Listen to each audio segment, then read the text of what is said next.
Test Prep Pundits, a synonym for success, and a home to top 1% scores.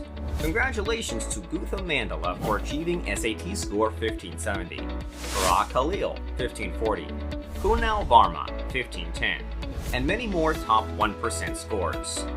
Join our summer premier SAT and ACT program. Pay now. Start in summer and get 40% discount. Contact us, info@testpreppundits.com, or call us 844-383-7844. Visit us, www.testpreppundits.com. Malabar gold and diamonds వారి gold promise తో కురుస్తోంది బంగారు నాణాల వర్షం. Gold and diamond ఆభరణాలు కొనుగోలు చేసి బంగారు నాణాలని ఉచితంగా తప్పకుండా పొందండి. త్వరపడండి, మీ దగ్గరలోని స్టోర్ కి వెళ్లి ప్రత్యేకమైన జ్యువెలరీ కలెక్షన్ ని ప్రత్యేకమైన ధరల్లో పొందండి. కేవలం మలబార్ గోల్డ్ అండ్ డైమండ్స్ తో మాత్రమే. Malabar gold and diamonds. Hire international teachers who are well trained in US curriculum for just $20 an hour. Or for 2 students group, $15 an hour. We teach math, science, and English for elementary, middle, and high school. Contact info@testpreppundits. Call at 844-383-7844. PSAT. Do you have a middle school child? Are you aiming for top Ivy League colleges? Do you know how strong they are in academics? We have an innovative PSAT program for grades 6 through 9. We will help your child thrive in academics and get them to the top 1% of the nation. It's never too early to start. Join our prestigious PSAT program. For more information, contact us, info@testpreppundits.com or 844-383-7844. Summer is the best time to boost your scores. Test Prep Pundits present Self-Prep SAT ACT course for just $199. Stellar digital curriculum expert videos for every question. 15 full-length tests. Contact info@testpreppundits. Call at 844-383-7844.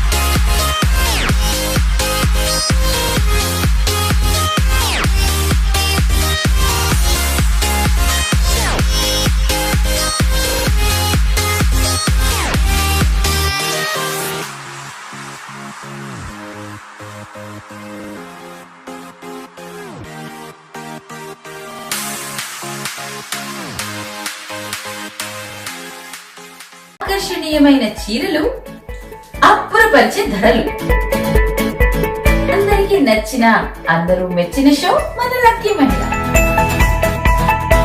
బోలెడంత excitement, wonderful winnowing moments.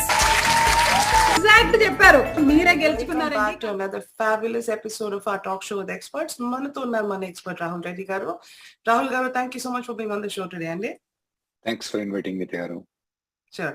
And this program has been brought to you by the Test Prep Pundits, a home to the top 1% scores. They're conducting a free college essay writing boot camp on August 20th. So please check their website, www.testpreppundits.com, for further details, and don't forget to register.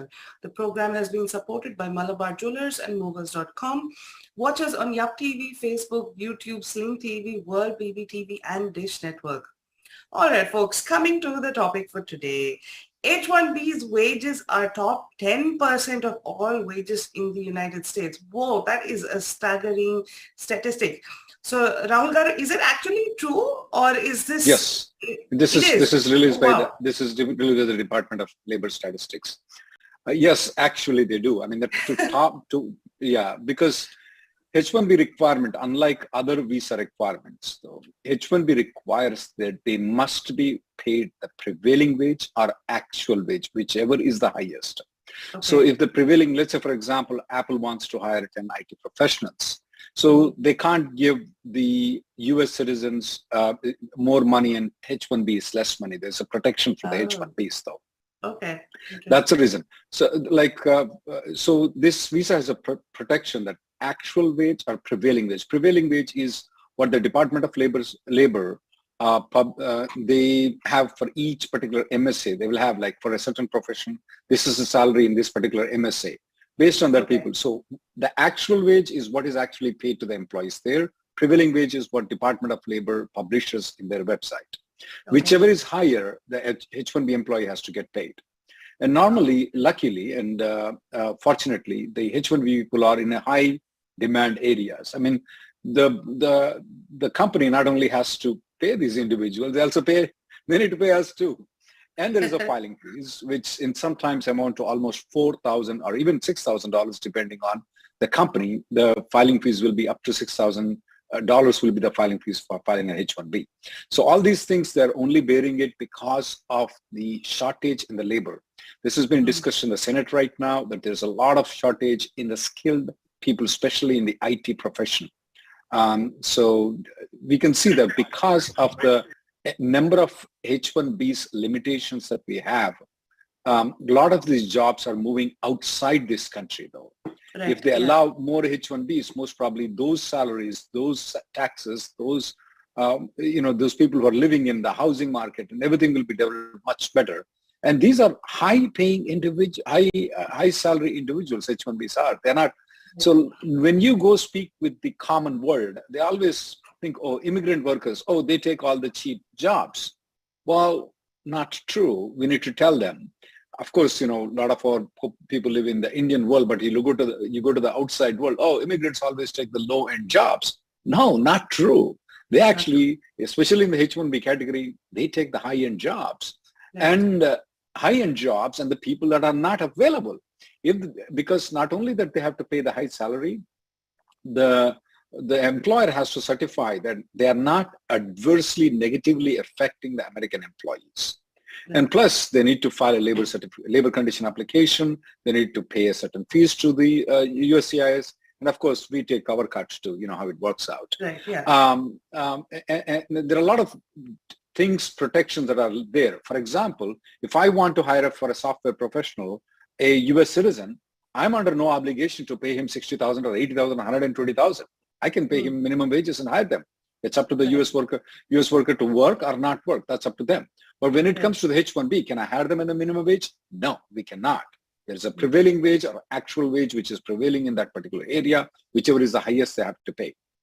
Got it. So yeah, and then luckily most of our Indian guys are in a very high-paying professions. So that's the reason why H-1B holders are in the top 10% of the list in the entire United States. Got it.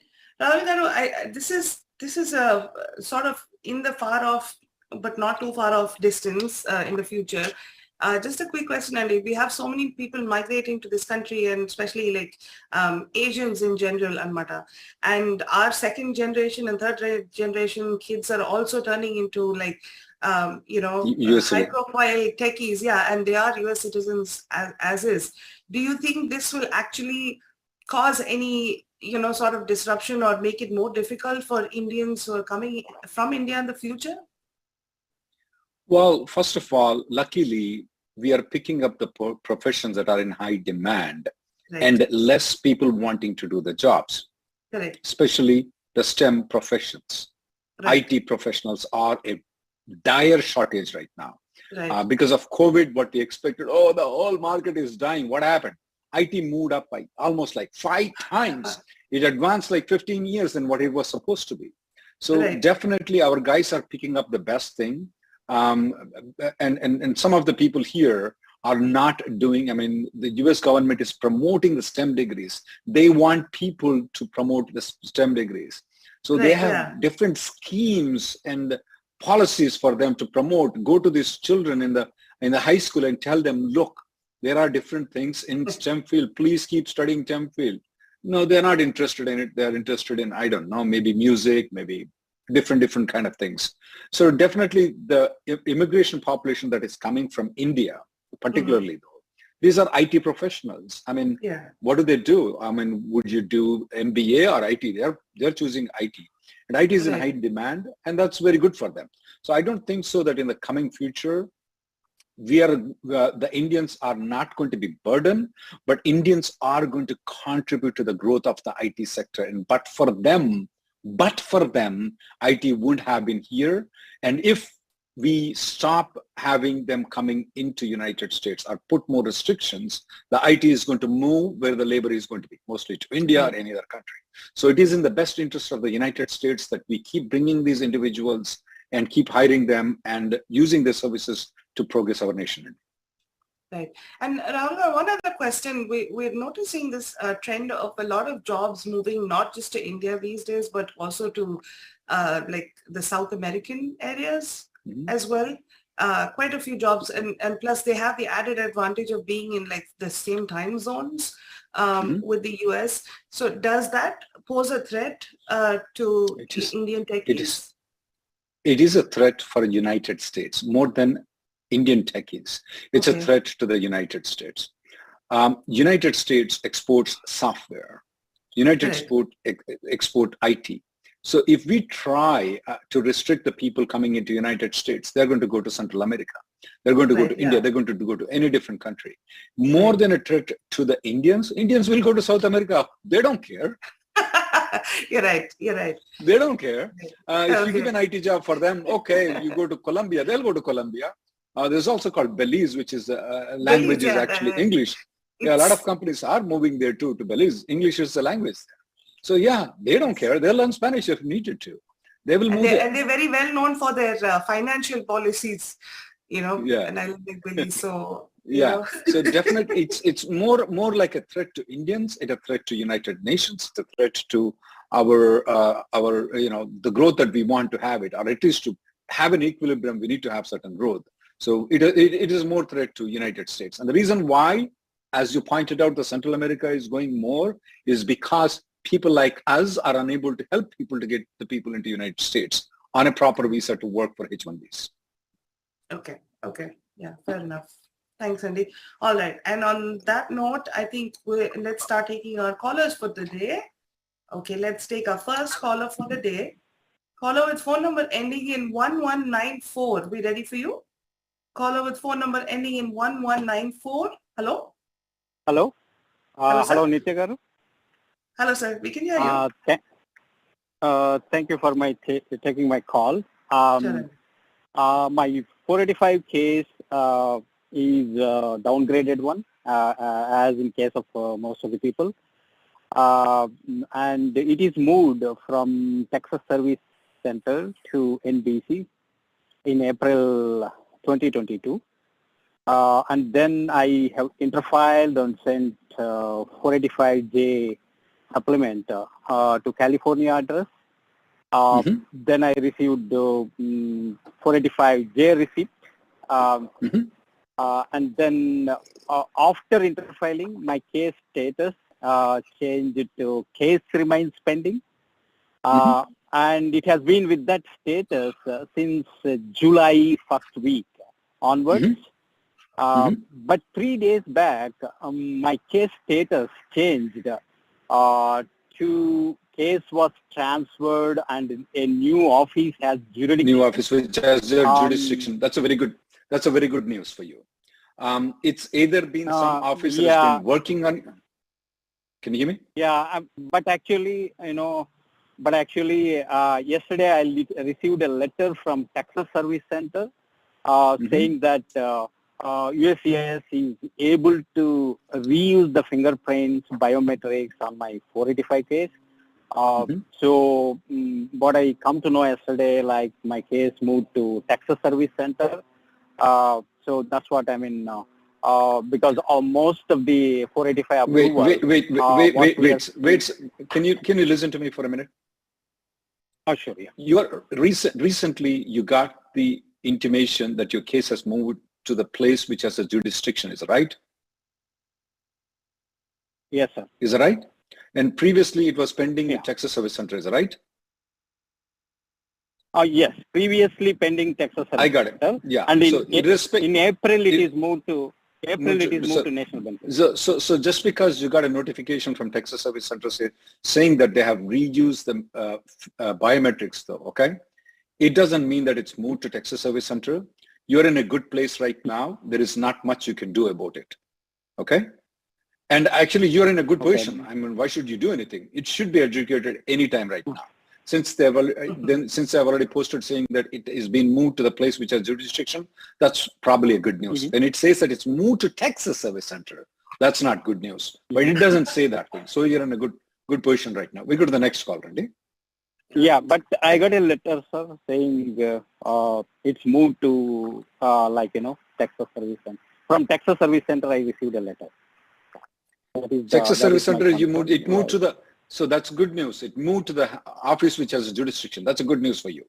We'll go to the next call, Reddy. Okay. Thank you, sir. Thank you so much for calling, Andy. Let's take our next call. I just want to explain the people because these questions are coming more frequently. And I want to explain how the process of the USCIS is working right now, irrespective of what they're telling on the website.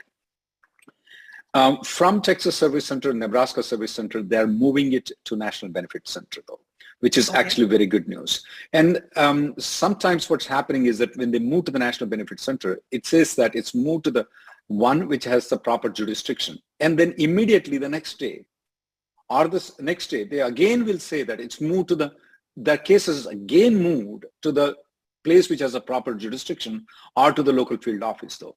These are all good news. These are all good news. These are not bad news at all. Okay. Some people say, oh, it has moved to National Benefit Center. Now it moved again. Whoops, I'm in trouble. No, you're not in trouble. Okay. And for those people, Nitya Garu, who have refiled, I see some questions, for the questions that the people have refiled. Now, for the people who have refiled, this is how it's working, though. They have a EB3 pending, most probably in Texas Service Center or Nebraska Service Center. They filed with NBC, the 485 application.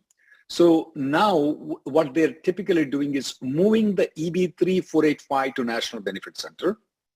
Okay. And then they are adjudicating the 485 application for them, which is actually good news, though. Okay. In cases, Nitya, this is one thing that I want people to be aware of, is that if your EB3 I-140 is still pending, and if you have refiled the 485 application, in that case, Nitya, what's happening is that they are actually moving the EB2 file to Texas or Nebraska, which is not good for them. Okay, yeah. Makes sense. To avoid that, they need to do premium processing of the I-140, underlying I-140 application. That's the best thing that they can do.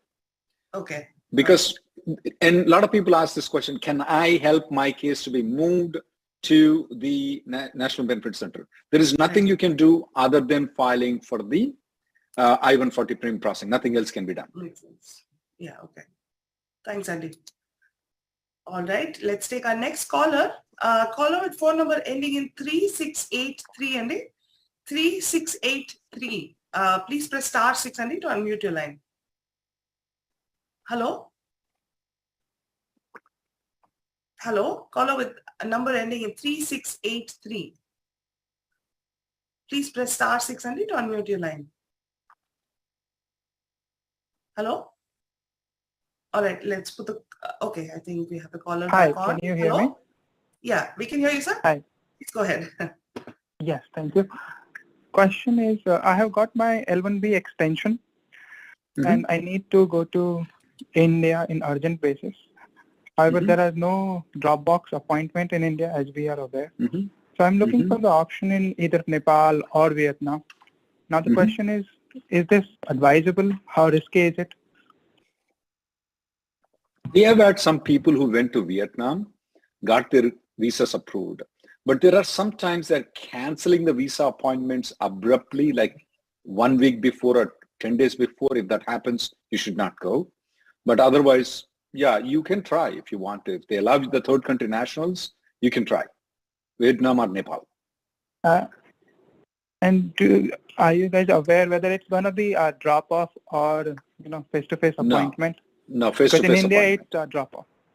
It is a face-to-face appointment. It's not going to be Dropbox. We'll go to the next person. All right. Thanks, Andy.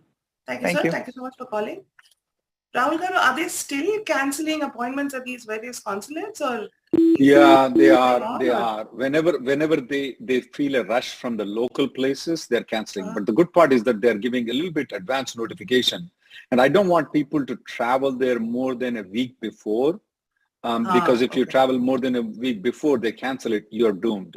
And I also want to bring to your notification, Nitya Garu, is that the appointments are backlogged almost 1 year, 365 days for visiting visa and other visas too.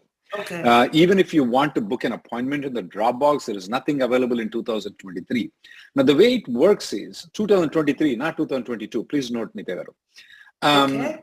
And the way it works is that they sometimes get openings, and these openings are available normally 3 months or to 5 months from now. So every week or every 10 days, they have some openings. So people have to, what some people are doing is refresh. And when it happens, the opening is there, they're going to give it to you. It's not that there is no visa available. They just open whenever they feel is convenient for them. Okay, got it. Yeah, but overall, the backlog for appointments is very, very high, Nitya Garu. That is a really staggering amount, really.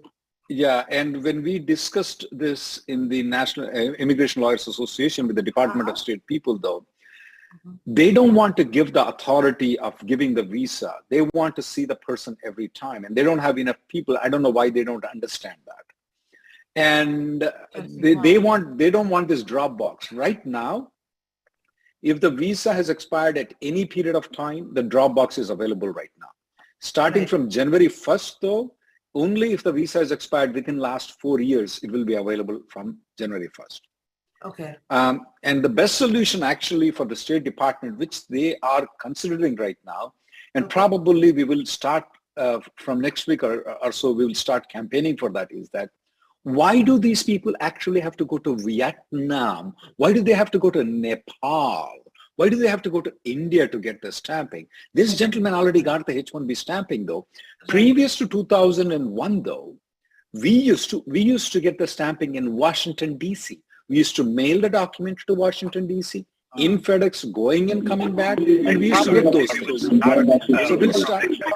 Why do they have to go to Nepal? Why do they have to go to India to get the stamping? Just give me 1 second. So from next week onwards, we're going to, or the coming week, we're going to draft a thing where we're going to campaign for it, where the stamping should be done here. So the jobs, US jobs, can be kept here rather than sending these people there. Because for each employee, consulate employee, to put them in Chennai, Hyderabad, it costs 3 times the money of what it costs to put the person here in the United States. So keep the jobs in USA, keep the consulates, keep the stamping in USA. That should be the campaign we're going to start in the next 2 weeks. Okay. Yeah, I know. It's especially given that they want to employ more of their own people. Keeping the jobs here also would make sense, you know. Yep. Especially for people who are already here. Yep. All right. Let's, before we take our next caller, let's cut to a quick commercial break. Folks, we'll be right back with you after. Test prep pundits, a synonym for success. Hello. We'll be back after a quick commercial break, folks. And a home to top 1% scores. Congratulations to 𝐂𝐓𝐓𝐻𝐿 for achieving SAT score 1570, Rahul 1540, Kunal Varma 1510, and many more top 1% scores. Join our summer premier SAT and ACT program. Pay now. Start in summer and get 40% discount. Contact us, info@testpreppundits.com, or call us 844-383-7844. Visit us, www.testpreppundits.com. Malabar gold and diamonds వారి gold promise తో కురుస్తోంది బంగారు నాణాల వర్షం. Gold and diamond ఆభరణాలు కొనుగోలు చేసి బంగారు నాణాలని ఉచితంగా తప్పకుండా పొందండి. త్వరపడండి. మీ దగ్గరలోని స్టోర్ కి వెళ్లి ప్రత్యేకమైన జ్యువెలరీ కలెక్షన్ ని ప్రత్యేకమైన ధరల్లో పొందండి. కేవలం మలబార్ గోల్డ్ అండ్ డైమండ్స్ తో మాత్రమే. Malabar gold and diamonds. Hire international teachers who are well trained in U.S. curriculum for just $20 an hour, or for 2 students group, $15 an hour. We teach math, science, and English for elementary, middle, and high school. Contact info@testpreppundits. Call at 844-383-7844. PSAT. Do you have a middle school child? Are you aiming for top Ivy League colleges? Do you know how strong they are in academics? We have an innovative PSAT program for grades 6 through 9. We will help your child thrive in academics and get them to the top 1% of the nation. It's never too early to start. Join our prestigious PSAT program. For more information, contact us. info@testpreppundits.com or 844-383-7844. Summer is the best time to boost your scores. Test Prep Pundits present Self-Prep SAT ACT course for just $199. Stellar digital curriculum expert videos for every question. 15 full-length tests. Contact info@testpreppundits. Call at 844-383-7844.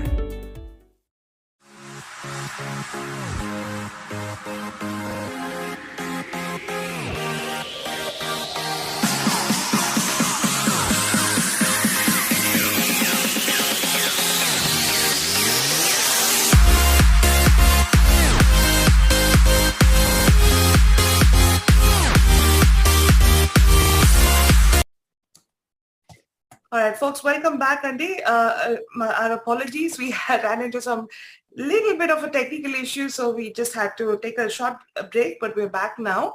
And before we start taking our next caller, Rahul, I got a quick question for you. This is from Ashish Mohan Mohapatra. Says, my EB2 priority date is February 2016. Is it recommended to keep ready the EB3 I-140 as well as the dates are predicted? Are the dates predicted to move? You know? I always would like to keep, because what happened in 2020, Nitya Garu, did you say it's EB2 he has? Yes, EB2 prior, yeah. I would still like to keep both the options open, though. It's a worth investment. Nitya Garu, here is the reason. In October of 2020, the applications that we filed, October, November, and December of 2020, they did not, a good number of them, not most of them got approved, but the good number of them are still pending. But guess what, Nitya Garu? The ones that we filed in January, February, March, and April of 2022, almost all, or if not 95% of those cases got approved. Okay. Why? Because when we file the I-140 and 485 together, the USCIS don't have officers who can understand both the files I-140 and 485. Okay. So it is probably, I would believe that if I have a stable job, I'm going to get an I-140 approval in EB3 and sit down on it. Whenever the things come in, who knows? EB2 moves, EB3 moves. Remember, I always told that it's going to go just like the way Los Angeles line. It's actually happening the same way. And it's going to go that way. Believe me, it's going to go that way. So if EB3 moves, you have option. If EB2, you already have an option. I would invest if I were you. Yeah, no, it makes sense, Andy. You know, might as well be in both lanes at the same time if possible. Yeah. I call it the India style driving. You're like in both lanes. You're in both lanes. There you go. That's a good one. All right. And on that note, let's take our next caller, Andy. Caller with phone number ending in 8461. 8461. We're ready for you now. Hello? Yeah. Anita, can you hear me? Yes, sir. We can hear you. Please go ahead. Thank you for Hi. Thanks for taking my call. Sure. Thanks for Mr. Reddy. I have two questions actually. One is like everybody, my case is remaining pending, and it's been more than a month. I got RFE more than 2 months for birth certificate. My attorney said they had sent my birth certificate, but still we got RFE. I resent the affidavit and a birth certificate which me and my wife had. My daughter had a name mistake, so he changed the affidavit for that. So I'm waiting. The status is not changing. So I hope this will change. So did it move to National Benefit Center? Did you move to National Benefit Center? It went to Alabama, and we got mail from Alabama, RFE. That's good. So that's a local office. That's very good. Field office. That's very good. Are you from Alabama? No, I'm in Pennsylvania, Philadelphia. My name is Sachipadi. That's even better that your case is not with the same field office where you're located at. So most probably they're not going to be an interview.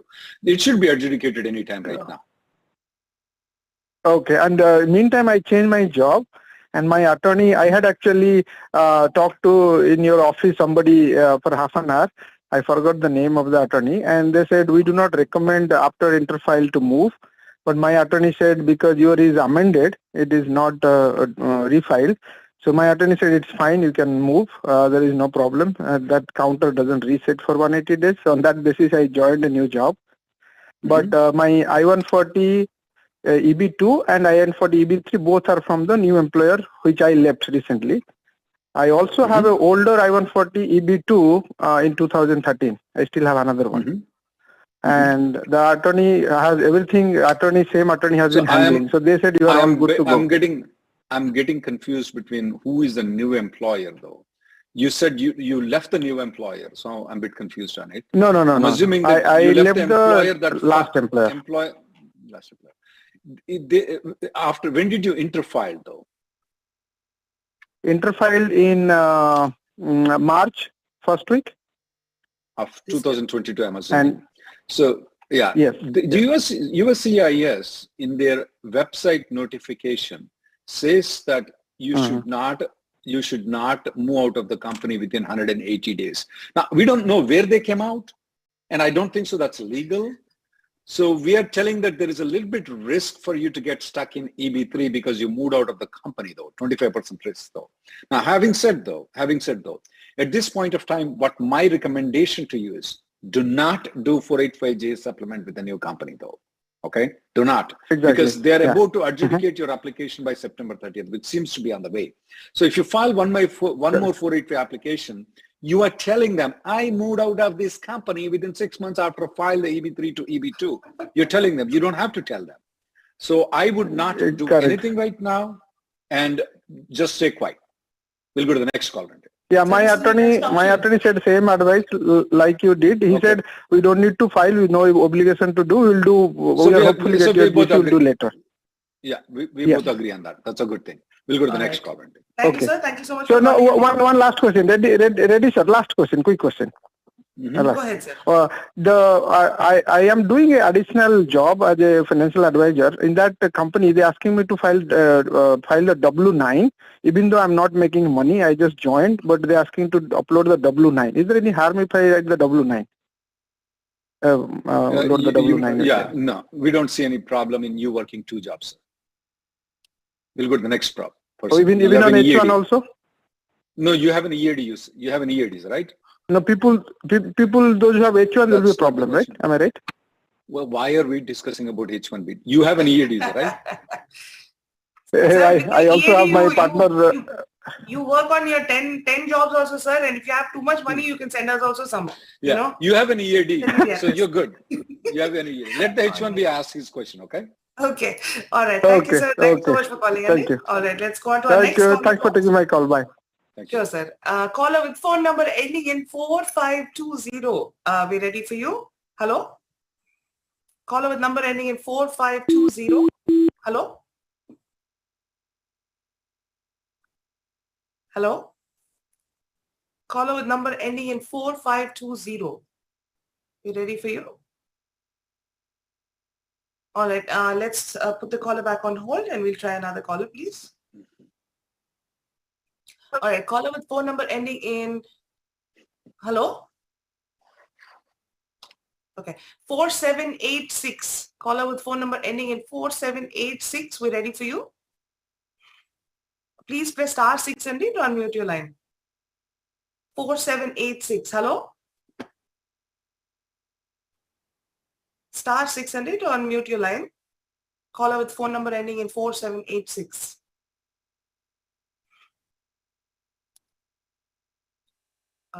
There seems to be an issue. I hope we haven't had another technical glitch, but okay, let's take our next caller. Caller with phone number ending in 0123. Caller with number ending in 0123. That's an awesome number to end in. Please press *6 and to unmute your line. Hello? Hello? *6 and to unmute your line. Caller with phone number ending in 0123. Hello? Hello? Hello? Hello, sir. We can hear you, sir. Please go ahead. Yeah. Yeah. Hi, Nitya Garu. Hi, Rahul Reddy Garu. Thanks for taking my call. Sure. Sir, I have two questions. First of all, Mr. Rahul, I want to give you something. I've been watching this TV Asia thing for last 2 years. You brought the total attorney, immigration attorney legal system to the doorstep of everyone. This is a Thanks big to change, sir. Thank you to TV Asia and Nitya Garu. Yeah. Thank you. Yeah. Earlier, we used to think that this legal immigration advice and everything is it is on the sky, but you brought it onto the ground, sir. Thank you very much. Yeah, thank you. Let's get to the question, Andy. Yeah, thank you very much. Thanks for Nitya Garu and TV Asia. Don't forget them. Yeah. My priority date is March 2015, EB2. And I have EB2 and EB3 I-140 approved, sir, already in last year. So I'm just waiting for dates to be correct, maybe in November. Yes. Then now I extended my H-1B in March 2022, and I got extension up to 2025 March. Of course. And I went to India, I got the stamping done and came back. Everything was good, sir.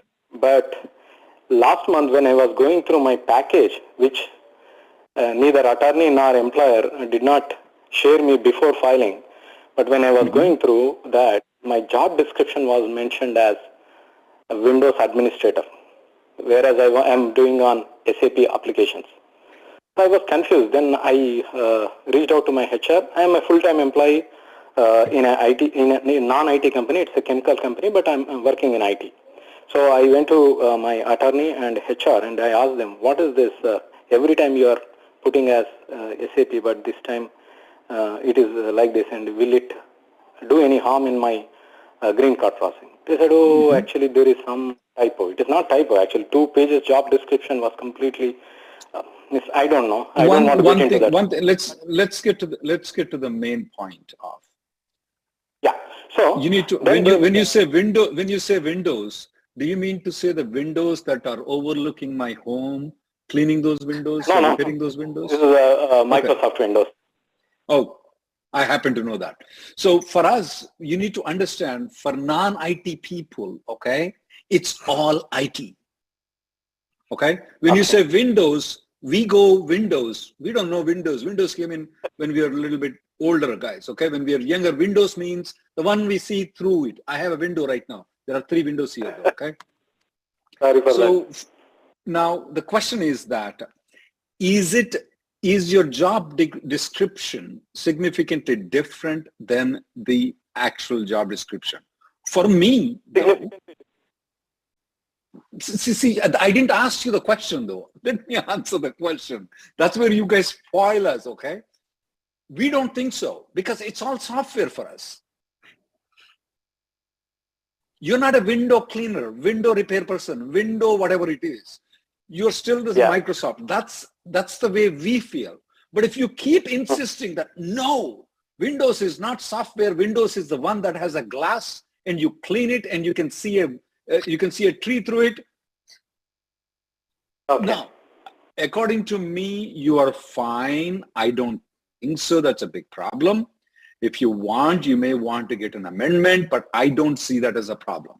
And I don't want you to go. No, my attorney said we have to file amendment, and then they file the amendment. File an amendment, that's okay. But it's not a big deal. That went for RFE, first in my last 13 years. And I came to know on Friday only online that it is RFE given. My attorney said it is not a big deal. Let us first see what is the RFE. I did not receive. So my questions are, they are saying that they will amend everything and they will respond to the RFE. Let me explain you. Even if anything goes wrong, okay? Even anything goes wrong right now. Did you say you went for stamping or you didn't went for stamping? I went for stamping. That stamping is valid until March 2025. Even if something goes wrong though, after your H-1B, at the most, they will give an H-1B approval without the I-94, okay? And you are considered, at the most, you may be considered to have been done some status violation. Okay. All you need to do is that take a flight, go to India, come back. When you come back, show the I-797 that you got it without the I-94. You're all good. It's not going to cause any problem for your green card. It's not going to cause any problem for your H-1 extension. It's not going to cause any problem though. You should have alerted me before. There are ways to avoid it, because the way you speak, you go fight with the HR sometimes. That may not be a good procedure. I've done a little bit differently than what you've done. But anyway, now you have filed an amendment. There is an RFP. Even if there is a denial, there are ways around it without affecting your green card or H-1B.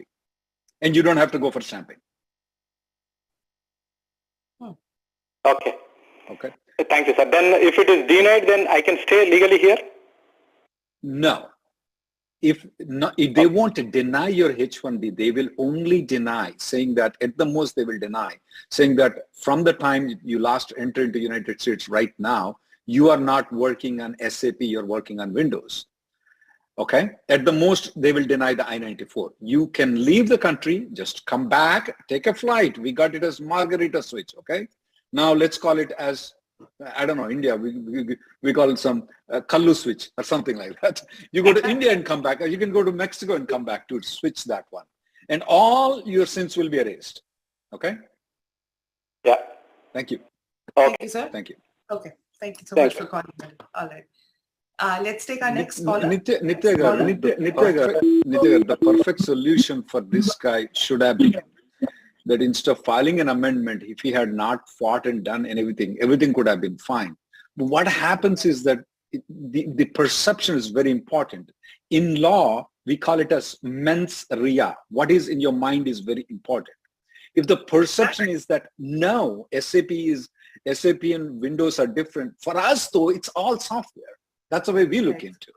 Yes, if you moved from software to probably a physical therapist or something like that, it is different. But for us, SAP, .NET, Windows, I don't know, these are all software. True. Yeah, I guess it's just a matter of the perception of the IT people. All right, which kind of makes sense, Andy. But to your point, yeah, it's all IT. So as long as your work is getting done and your application is getting through the process, do not, poke the bear. Do not go to USCIS. Do not go to USCIS. Don't fight with the HR. Just try to get an independent opinion that can solve the things more easily. Yeah. And do it before you go and shout at your HR person, though, if possible. Because once you shout at the HR person, they will make a note of all those things and they'll have to react to that thing. Yeah. All right. Let's take our next caller. Reddy, caller with phone number ending in 4520. 4520. We're ready for you now. Hello? Yeah, hi. Can you hear me? Hello? Yes, sir, we can hear you. Please go ahead. Oh, I meant like *6 to unmute. Oh, sorry. Can you hear me now? Can you hear me now? Yeah, we can hear you. Can you hear me now? Yeah. Okay, perfect. Yeah, hi. My name is Parag. I'm just calling in to say thank you to Rahul for all his suggestion and advice. I received my green card a few months ago. So thank you, Rahul. I've been listening for a long time to your show. Congratulations, and sir. Thank you for all the suggestion and advice, Wish you best of luck in your future. And keep writing those letters. Don't make that the rest of the people should suffer like you. You did suffer. The younger guys should not suffer as much as you did. Okay? Sir, thank you so much for calling and letting us know about it. And we'll make sure we send you our address also, so you can send us a bottle of champagne. Yes, why not? Why not? Definitely. Thank you. Thank you. Thank you. Let's take our next caller, Andy. Thank you. And Rahul Garu, meantime, question for you. This is from Chandra A. Says 485 filed in June at NBC. Biometrics is complete. While filing the 485, attorney missed some supporting documents, birth affidavits, and a few others. Can we interfile docs to avoid RFE? Any suggestions? I normally don't suggest birth and certain things to be interfiled because the officer sometimes overlook and still may approve the 485 application. Now, when it comes to the medical, though, they cannot and they will not approve those things. I do not suggest it, though. But is it illegal to do interfiling? No, it's not. But I do not suggest it. Fair enough. All right, let's take our next caller, Randy. Caller with phone number ending in 5497. We're ready for you now. Caller with number ending in 5497. Hello? Hello? Hello, sir? So star 600 to unmute your line. Can you hear me? Hello? Yes, sir, we can hear you now. Please go ahead. Can you hear? Hi, Nitya garu. Hi, Rahul Reddy Yes, garu. I got RFP from local service center. They asked for my employer letter mentioning job title and job duties. So, and I also they also asked for my pay stubs. So I have a previous dues from my employer. So he ran an extra other amount in other. So is that fine? And what I need to check before resending the employer letter again? One thing though, even though they requested an employer letter, I want them to provide the 485J supplement. Okay. The reason is that maybe the officer is a bit confused though. When they're asking for the employment, they should ask for the 485. That's a normal theme for asking it. Even though they didn't ask for the 485J supplement, I will provide them the 485J supplement when responding.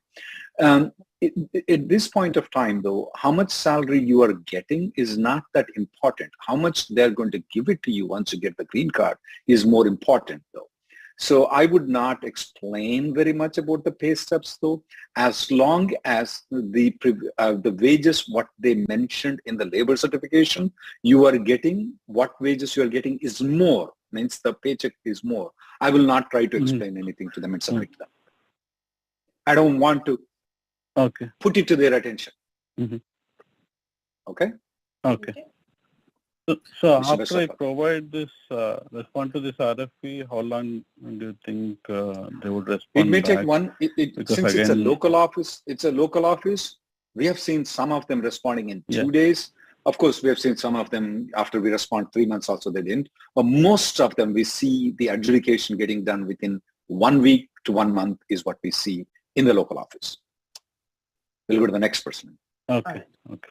Thank you, sir. Thank you, Thank you, so much Rahul for Reddy. calling. Thank All you. right. Thank you. Let's take our next caller. And keep a champagne bottle in your refrigerator. All right. Let's take our next caller, Andy. Caller with phone number ending in 1717. We're ready for you now. Hello? Caller with number ending in 1717. Hello?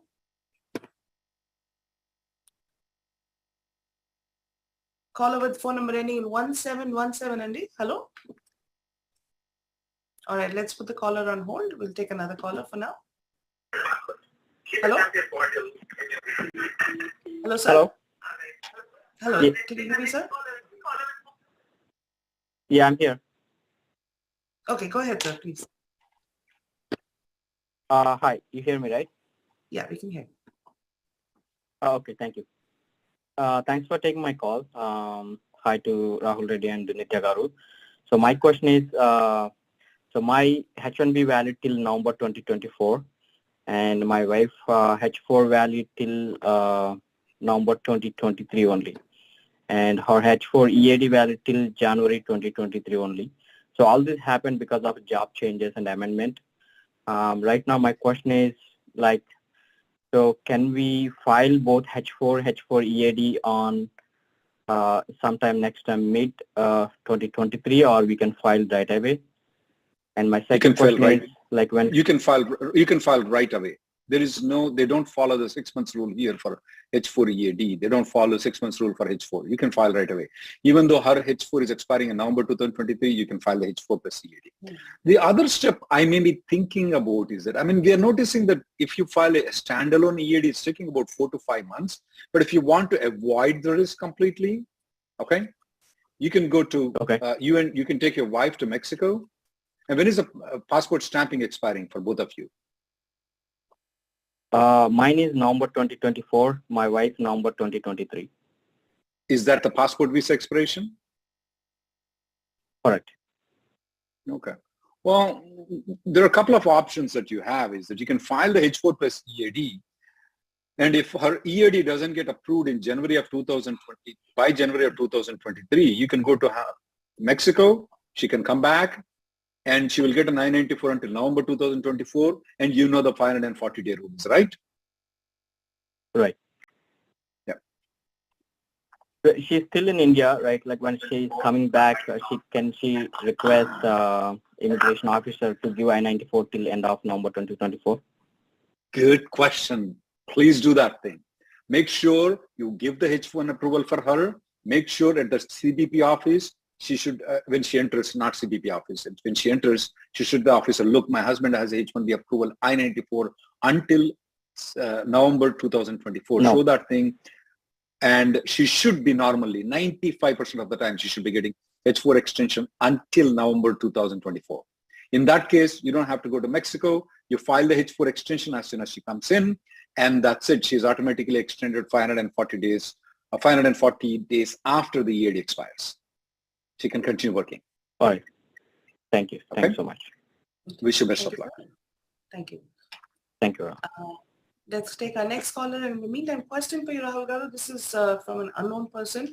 Says priority date is 2nd Jan 2014, straight EB3, got EAD and advance parole, started on EB2, son aged 17 on H4, planning to switch to EAD. Any issues moving to EB3 EAD when EB2 is in process? What is the easy way for son on H4 to switch to an EAD? I'll discuss about the EAD. He needs to process his EB2 as fast as possible. I don't know if he has any old employer, Nitya Garu, that he can use the EB2 of the old employer. That's one thing he can consider. Okay. The second thing is that I'm a bit concerned about the son, though. To move to the H4 to EAD, it's simple. Whenever he uses the EAD, that means to work, he's automatically an EAD. He doesn't have to do any step. He doesn't have to apply anything. He doesn't have to do anything. Just show the EAD and start working, you are an EAD. Right. But he should be very concerned about his son getting 21 years of age before the final action date becomes current, though. He needs to be a little bit worried about it. He may want to have a consultation with a lawyer to see how strategical it is, but he's already doing the steps, though. Okay. He's already doing the steps of moving to EB2. That steps he's already doing, though. But if the child moves to the H4, the child moves to the EAD, though, and if he turns 21 and the final action date doesn't become current, he's not protected under the CSPA. Move from EAD to F1 is a big job. He needs to go outside the country, go to the consulate, and he will have a burden to prove at that time saying that, hey, I'm going to go back to my home country once I complete the studies. And these young kids, they don't know what their home country is sometimes. They get confused. So I'm only worried about that. But otherwise, moving to H4 EAD is easy. Now, doesn't have to do anything. He's doing a very good job of filing an EB2, which he should have done long time ago. But he's doing that step right now. Okay, fair enough. Thank you, sir. Let's take our next caller. Reddy. Caller, it's phone number ending in 7796. We ready for you? Caller with phone number ending in 7796. Hello? Yeah, hello, Nitya Garu. Hi, Rahul Reddy Garu. Thanks for taking my call. Rahul, I have one question regarding Margarita switch. I mean, my visa is expiring on my passport in September 2022. Same with my wife. Which is 2 months from now. Which is 2 months from now. 2 months from now. Yes. So my wife, I mean, I got my H1 approved, and my wife is still waiting for H4 and H4 EAD. So we're trying to go for Margarita switch, where we're planning to go to Mexico and get our H4 extended, her H4 extended mainly. So what is the probability of getting her H4 with the new with the new I-94? With your H1? If both of you will go and both of you will spend a night or two in Mexico and come back, though, the probability is about 97% that she is going to get an H-1B extension. I'm assuming that it is valid until September 2025, is that right? Yes. Yeah. So there is a good possibility that she should be getting until September 2025. There is also a possibility that she may get only until August 2025, because sometimes the office are reluctant to give more than 3 years. They may give only up to 3 years, which should be fine for you. Very, very good probability. It's good that you're doing this Margarita. It's not Margarita switch, though. It's a Margarita extension. So Margarita switch is a little bit different. But yeah, the word is, you got it. Yes. 98% probability. Okay, sorry for both of you guys fly. Yeah. No, that's okay. That's okay. Okay. And the whole terminology is invented by Nitya Garu. Yeah, and my second part of the question is, I mean, in case she doesn't get her I-94 extended, what are the options for me? At the most, she will still get the I-94 until September 2022. Then you will have to wait for the H-4 to be approved for her to start working. That is the punishment. Okay, and it won't be cancelled, right? No, sir. Okay, no. And it won't be cancelled, right? H-4 won't get cancelled because she was out of the country. No. Let me ask you one simple question. Wait, don't put the phone up yet. This is an H-4 extension she filed, is right? Not a transfer application, right? No, H-4 extension. Good. We are good. Whatever I said is right. She can go and come back. Very good probability she'll get until September 2025. 2% of the time, there's a chance she may only get into September 2022, and her H-4 will not be abandoned, will be extended in the due time, just in case of the 2-3% happen. But you need to fly there, stay at least one night, and if you both guys go together, the probabilities are way, way higher. We'll go to the next caller. Okay, Rahul. Thank you so much. Thank you, sir. Thank you so much for calling, Reddy. Let's take our next caller. Caller with number ending in 0288. Caller with number ending in 0288. We're ready for you now. Hello? Please press *6 Andy to unmute your line. Hello? Caller with number ending in 0288. Our guys are so familiar with Margarita Suites, Margarita Extension. I know. It's become like this. These people will go and call, hey, Margarita Extension. And like, what is Margarita Extension? Don't be surprised if authorities in Mexico also suddenly, hear of the term for Margarita. I'm here for my Margarita switch, So that's what you're going to hear soon. Where did it originate from? Reddy and you will be here. No. I'd like to give you all the credit, Andy. Caller with number ending in 0288. We're ready for you. Yeah, can you hear me, Andy? Yes, sir. We can hear you. Please go ahead. Yeah, thanks for taking my call.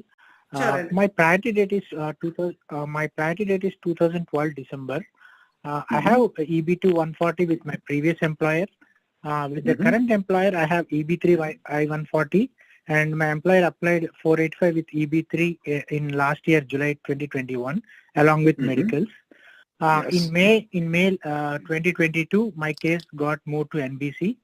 Last week, I got a 485 RFE about medicals. So can I expect another RFE because I don't have EB2 140, right? With the current employer, can I expect another RFE again? I would request, no, there may not be an RFE on that. You said you filed the medicals and they still issued an RFE for medicals, right? Is that what you said? Yeah, that's what, correct, yes. Yeah, don't fight with them, just file one more medicals though. I would also I already filed it. Okay. I would also want you to request the USCIS to be considered under EB2 though. I don't know if your the first option would be that I would like to have your ex-employer approach the USCIS saying that the job offer still is open. I want this guy to be considered EB2. If that option is not there though, I want your existing company to request you under EB2. Look, there is an I-140 approval, previous company has it. We want to use that to get this guy adjustment of status though, approved. That can be done. The third option, if that is not there, I want you to personally request to the USCIS, consider me under EB2. And believe me, this has been a very good success story. So how to do that third one option? Like I need to write separate letter for US? You need to sign. You can contact a lawyer and then they will be able to draft a thing for the third option. That is the least best option out of the three though. But if you're doing nothing, I would rather do the third rather than do nothing. Actually, with my current employer, they applied 140 in EB2. It's in premium processing right now. So I need to wait for the result for that. Then you just wait. You already did premium processing. You should get the approval. Then definitely wait for the company B, the company that filed adjustment of status. You don't have to do what I said to personally write a note for them to consider because you're getting from the company. The company will interfile. That is a better way of doing it rather than doing by yourself. Okay? Okay. Okay then. Okay. Thank you. All right, Yeah, thank you. Thank you so much, Andy.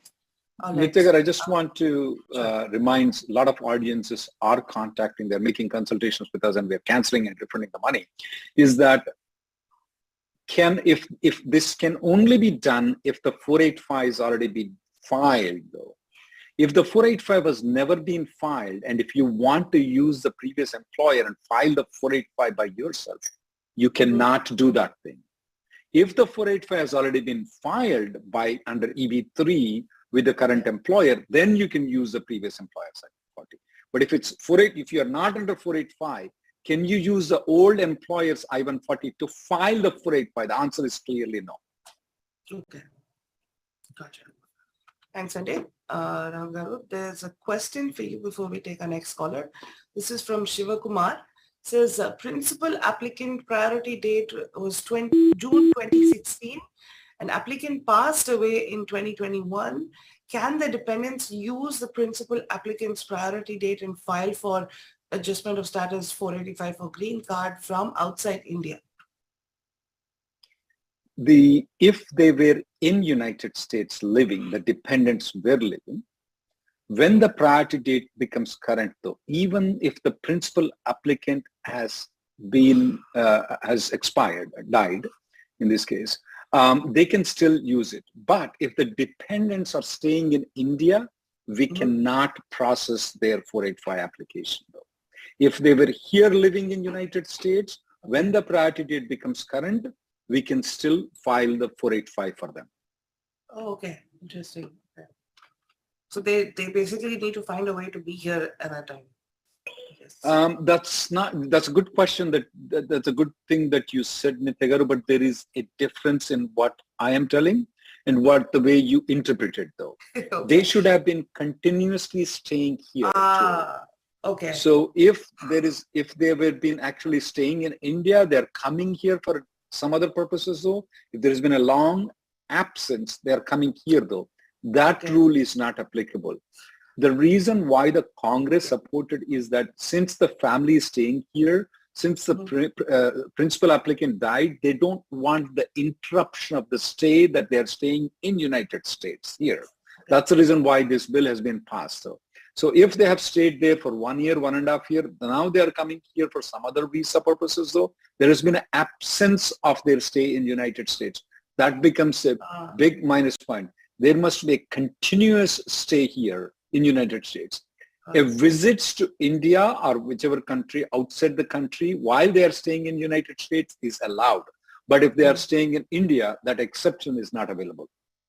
So Rahul, one thing, if I remember this right, if the primary applicant has expired while they were living here, the family is required to leave the country. Is that right? Isn't that right? Well, there are provisions. They can apply for F1 visa. They can apply for B2 visa and stay in United States. What if the spouse was an H-1B by herself? So there are different methods that are available for them to stay in United States. So in that case, and this also happens very frequently with the family immigration also. Let's say, for example, brother filed for a sister and then the main applicant passed away and they're living here on H1, H4. There are different scenarios that it passes, but one thing is that if you are staying in India, they did not give that exception to us. Okay. Thanks, Andy. Let's take our next caller. Caller with phone number ending in 1916. We're ready for you now. Caller with phone number ending in 1916. Hello? Hello? Caller with phone number ending in 1916. Hello? All right, let's put this caller on hold. We'll take another caller, please. Surprisingly, one of the guy had a consultation with me. This poor guy had something where he thinks so that he's going to pass away, and then he consulted me, and then I told him maybe we should move your wife and child to F1 and F2 visa so that they can continuously stay in this country. And then he said, okay, after he consulted me, then he said he's going to disclose his information to his wife. That's a very sad thing, poor guy. Oh no, I'm sorry. Yeah, we take so many things for granted, and exactly something like this just hits us out of nowhere. Yeah, no, I hear you. So sorry for that, client. But caller with phone number ending in 2554. We're ready for you now. Caller with phone number ending in 2554. Hello? Please press *6 Andy to unmute your line. *6 to unmute your line. Hello? Caller with phone number ending in 2554. Yes, we can hear you, sir. Please go ahead. Yeah. Thank you so much, Nitya Garu, Rahul Garu. My name is Kumar and mine is EB2, EB3 downgrade, August 2011 priority date. So in April, my application moved from Texas to NBC, National Benefit Center. And recently it moved to my local field office, Raleigh, North Carolina. But it moved to NBC, then NBC to El Paso field office. Then again El Paso to back to NBC and then NBC to Raleigh. So I'm getting confusion because a lot of my friends also moved along with me to NBC to El Paso. They everything approved. Mine moved to Raleigh. So what is this and what is the next step? It could be that they may want to interview you. Just because they may want to interview doesn't mean that there is something wrong. Sometimes cases get randomly selected saying that this need to be interviewed. Doesn't have to be that, doesn't mean that you are Osama bin Laden or something like that, okay? It could be that they randomly get selected, maybe interviewed. Sometimes they, we have noticed that initially a lot of cases have moved to Florida office. Now we have seen that a lot of cases moved to El Paso office. Most of them got adjudicated, some of them did not. You also need to understand that this El Paso office, I've been there a couple of times, they don't handle the business immigration that much as other, maybe like Atlanta, Houston, Dallas. They handle a lot more business cases, including LA, San Jose area. They don't handle. So the particular officer who might got the file may never had done an employment case at all in his life. So that could be the reason why it could be transferred. But looks to be that things are going in a proper order. It did not get adjudicated in El Paso, unfortunately. But that doesn't mean anything is going. They didn't send to Texas or Nebraska. That would have been a disaster for you. But things seems to be going fine right now. Hopefully so. They may get adjudicated before September 30th. So is it mandatory? Interview is mandatory if the application moves to local? Just because it has moved to the local office does not mean that it is mandatory for them to interview. I am expecting that as the time gets closer, though, they are really under the pressure of approving the 280,000 green cards. So if they come to September 10th or something like that and they don't see that thing getting approved, though, they will approve left and right in those 15 days. That's my expectation. But if most cases, like for example, if they adjudicate 80,000, there are only like 20,000 left in the past 15 days. So they may slowly interview at that time.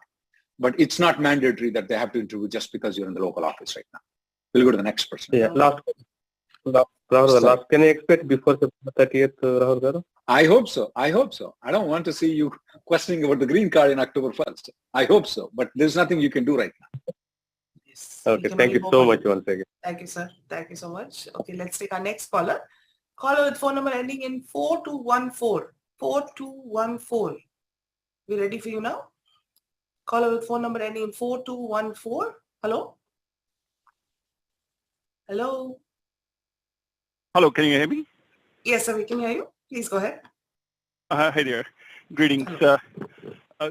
So my priority date is November 2011. My 485 was filed on the 8th of July. Just got an appointment. 8th of July, which year? 8th of July, which year? 8th of July, 2022. Okay. So I got a biometrics appointment today itself for next month on 11th. So just want to have like a best guess. When do you think I will get a green card? Because our best guess could be different, but your best guess will be much more practical. We have the record that we recently saw was 59 days though. That's a record that recent cases I'm speaking about. I'm not speaking of the cases that were filed in December or January, the recent cases though. We have the cases that we filed in April are getting approved. The cases recently, one of the cases got approved, which was filed on May 23rd. It was approved on July 20th. Somewhere around 58, 59 days it got approved. So hopefully so, your case will be approved in the same fashion. And look at the pattern they're doing. You filed the 485 on July 8th and you already got the notification for biometrics, which is actually a very good thing for you. They seem to, and of course it went to National Benefit Center, which I already know that. Okay. All right. That sounds good then. That was the only thing. And once I have the green card, you both will get your champagne for sure. Thank you. Wish you best of luck. Hopefully so before September 30th. Yeah, and sir, one more thing that you rightly said that your margarita renewal, margarita extension, they become such a common word. Just wait for a day when it is added into the Oxford Dictionary. Oh. Thank you. Okay. All right. Thank you very much. Appreciate it. Thank you so much for calling, Adi. Thank you so much. All right, Rahul, we've had some very interesting calls today, Adi, and interesting questions as well. But folks, unfortunately, we're all out of time today. We do try to stretch out the program to as much as we can. I wish we could do this for 8 hours in a day, but unfortunately we cannot. But we will be back here, same time, same place next week. Rahul Garu, thank you so much, indeed, for, as always, being brutally honest with all our viewers. Thank you. And for coining new terms, I'm going to give you only the credit for coining new terms every week. And adding it to the USCIS dictionary, I should say. But on that note, I hope all of you will have a great week, and we will see you here, same time, same place next week again. Thank you. Thank you very much. Test Prep Pundits, a synonym for success, and a home to top 1% scores. Congratulations to 𝐂𝐓𝐓𝐻𝐃 for achieving SAT score 1570, Farah Khalil 1540, Kunal Varma 1510, and many more top 1% scores. Join our summer premiere SAT and ACT program. Pay now. Start in summer and get 40% discount. Contact us, info@testpreppundits.com, or call us 844-383-7844. Visit us, www.testpreppundits.com. Malabar gold and diamonds వారి gold promise తో కురుస్తోంది బంగారు నాణాల వర్షం. Gold and diamond ఆభరణాలు కొనుగోలు చేసి బంగారు నాణాలని ఉచితంగా తప్పకుండా పొందండి. త్వరపడండి, మీ దగ్గరలోని స్టోర్ కి వెళ్లి ప్రత్యేకమైన జ్యువెలరీ కలెక్షన్ ని ప్రత్యేకమైన ధరల్లో పొందండి. కేవలం మలబార్ గోల్డ్ అండ్ డైమండ్స్ తో మాత్రమే. Malabar Gold and Diamonds.